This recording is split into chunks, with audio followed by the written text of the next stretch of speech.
আচ্ছা, এটা কি শাক তোমরা কেউ বলতে পারবে? আমরা তো এটাকে বলি পিঠালি শাক বা খেসারি শাক। চলো দেখিয়ে দিই কিভাবে বানাতে হয়। প্রথমেই শাকটাকে ভালো করে ধুয়ে কুচিয়ে নিয়েছি, আর দেখতেই পাচ্ছ খুব কম উপকরণেই রান্নাটা হয়ে যায়। প্রথমে কড়াইয়ে অল্প একটুখানি সর্ষের তেল দিয়ে গরম করে নিতে হবে। এবার ওই তেলের মধ্যে দিয়ে দেব গোটা জিরে, দুটো শুকনো লঙ্কা আর দুটো তেজপাতা। এটাকে একটুখানি নেড়ে চেড়ে নিয়ে এর মধ্যে আমরা দিয়ে দেব কুচিয়ে রাখা শাকটা।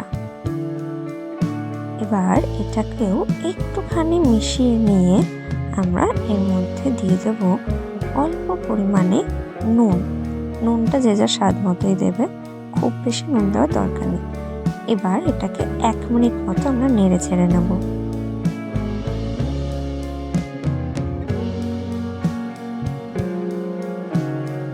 এবার এর মধ্যে দিয়ে দেবো একটুখানি হলুদ গুঁড়ো। তারপর এটাকে আরও 1 মিনিট মতো নেড়ে চেড়ে সাঁতলে নিতে হবে।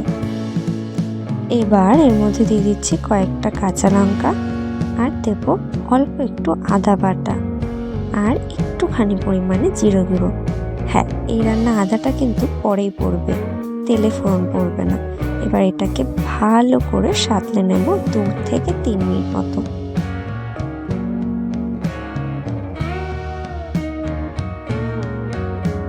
2 থেকে 3 মিনিট পর এর মধ্যে দিয়ে দেব জলে মেশানো অল্প একটু চালের গুঁড়ো। এবার এটাকে ভালো করে নেড়ে চেড়ে মেশাতে হবে।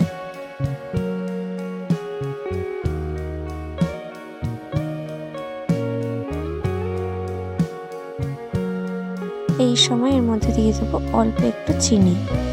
এবার এটাকে ভালো করে নেড়ে চেড়ে রান্না করে নিতে হবে। চালের গুঁড়ো দেওয়ার জন্য কড়াইয়ের নিচে লেগে যেতে পারে, তাই এই সময় কন্টিনিউ নাড়াচাড়া করতে হবে। এই শাকটা খুব তাড়াতাড়ি রান্না হয়ে যায়, খুব বেশি সময় লাগে না, আর খেতেও হয় ভীষণ সুস্বাদু।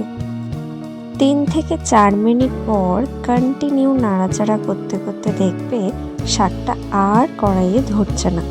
তখনই বুঝে যাবে আমাদের শাক একদম রেডি।